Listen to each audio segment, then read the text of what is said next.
నమస్తే, welcome to వల్గా times. నేను కార్తిక్. ఆంధ్రప్రదేశ్ రాజకీయాల్లో ఎన్నికల అనంతర నిశ్శబ్దం వేడింది. అధికార ప్రతిపక్షాల మధ్య సాగుతున్న పొలిటికల్ మైండ్ గేమ్ ఇప్పుడు క్షేత్రస్థాయి పోరాటంగా మారబోతుంది. వైఎస్ఆర్ కాంగ్రెస్ పార్టీ అధినేత వైఎస్ జగన్మోహన్ రెడ్డి వరుస పర్యటనల షెడ్యూల్ ఖరారు కావడంతో రాష్ట్ర రాజకీయాలు ఒక్కసారిగా వేడెక్కాయి. శ్రీకాకుళం పర్యటన విజయవంతం కావడంతో వైసీపీ శ్రేణుల్లో పొలిటికల్ జోష్ పెరిగింది. ఈ క్రమంలోనే తాడేపల్లి నుంచి జిల్లాల వారీగా పర్యటనల దూకుడు పెంచేందుకు వైసీపీ అధిష్టానం వ్యూహాత్మకంగా అడుగులు వేస్తుంది. అధికారంలోకి వచ్చిన కొన్ని సంవత్సరాల కాలంలోనే కూటమి ప్రభుత్వంపై వ్యతిరేకతను ప్రజల్లోకి తీసుకువెళ్లడమే వైసీపీ ప్రధాన వ్యూహంగా కనిపిస్తుంది. ఎన్నికల ముందు ఇచ్చిన సూపర్ 6 హామీల అమలులో జరుగుతున్న ఆలస్యం కావచ్చు, క్షేత్రస్థాయిలో ప్రజలు ఎదుర్కొంటున్న ఇబ్బందులను ఎజెండాగా మార్చుకుని జగన్ బస్సు యాత్రకు శ్రీకారం చుడుతున్నారు. ఎన్నికల ముందు 100 హామీలు ఇచ్చింది కూటమి ప్రభుత్వం. వాటిని అధికారంలోకి వచ్చాక డైవర్ట్ చేయడానికి ప్రతిపక్షంపై కేసులు, రాజకీయ కక్ష సాధింపులు చేస్తే కుదరదు అంటూ క్షేత్రస్థాయిలో ప్రజా సమస్యలపై కూటమి ప్రభుత్వం సమాధానం చెప్పాల్సిందే అని వైసీపీ శ్రేణులు పొలిటికల్ పంచులు విసురుతున్నారు.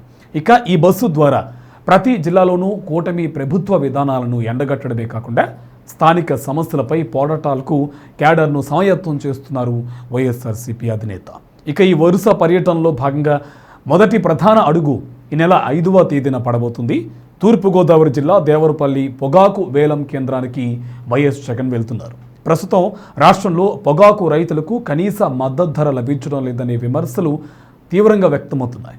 కొనుగోళ్లు మందగించడంతో రైతులు ఎదుర్కొంటున్న నష్టాలను వైసీపీ ప్రధానంగా హైలైట్ చేస్తూ వస్తుంది.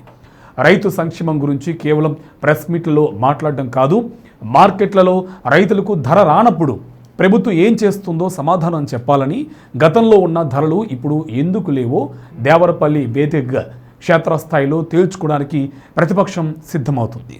ఇక దేవరపల్లిలో రైతులతో నిర్వహించబోయే ముఖాముఖి కార్యక్రమం వ్యవసాయ రంగంలో కూటమి ప్రభుత్వ వైఫల్యాలను రాష్ట్ర వ్యాప్తంగా చర్చకు పెట్టేందుకు వేదిక కానుంది.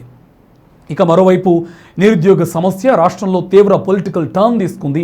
మెగా డిఎస్సి ప్రకటన చుట్టూ జరుగుతున్న వివాదాలు, అలాగే నోటీసులు, అభ్యర్థుల నిరసనలపై వైసీపీ దూకుడు పెంచింది. ఈ డిఎస్సి ఉద్యమంలో నేరుగా పాల్గొనాలని వైఎస్ జగన్ నిర్ణయించారు. మెగా డిఎస్సి అని ఆర్భాటం చేసి నిరుద్యోగ యువతను ఓటు బ్యాంకుగా వాడుకున్నారు. తీరా అధికారంలోకి వచ్చాక నోటిఫికేషన్లలో లూప్ హోల్స్ పెడితే యువత చూస్తూ ఊరుకోదు. యువత చేసే ఈ డిఎస్సి పోరాటానికి ప్రతిపక్షం పూర్తి రాజకీయ మద్దతు ఇస్తుంది అని వైసీపీ స్పష్టం చేస్తుంది. ఇక ఇప్పటికే వైసీపీ యువజన విభాగం రాష్ట్ర వ్యాప్తంగా కలెక్టరేట్ల ముట్టడి చేపట్టి నిరసనలు తెలుపుతూ ఉండగా జగన్ స్వయంగా ఈ ఉద్యమంలోకి ఎంట్రీ ఇవ్వడం ద్వారా కూటమి ప్రభుత్వానికి యువత నుంచి గట్టి కౌంటర్ ఇవ్వాలని ప్లాన్ చేస్తున్నారు. ఇక శ్రీకాకుళంలో మాజీ మంత్రి సీదిరి అప్పలరాజు పరామర్శ పర్యటనకు పోలీసులు పెట్టిన ఆంక్షలు కానివచ్చు, అలాగే నోటీసులపై వైసీపీ తీవ్రంగా స్పందించింది. ప్రతిపక్షం గొంతు నొక్కడానికి కూటమి ప్రభుత్వం ఆంక్షల రాజకీయం చేస్తుందని ఆరోపిస్తూ వస్తుంది. అయితే ఆంక్షలను దాటుకుని పొలిటికల్ క్యాడర్ భారీగా తరలిరావడం కొత్త సమీకరణాలకు దారితీసింది. పోలీస్ ఆంక్షలతో ప్రతిపక్షాన్ని గదులకే పరిమితం చేయాలని చూస్తే కుదరదు అని, ప్రజా సమస్యల వెనుక ఉన్న అసంతృప్తిని ఆపడం ఎవరి తరం కాదని వైసీపీ నేతలు హెచ్చరిస్తున్నారు. ఇక జగన్ వరుస పర్యటనల షెడ్యూల్తో వైసీపీ క్యాడర్ అంతా యాక్టివ్ మోడ్లోకి వచ్చేసింది.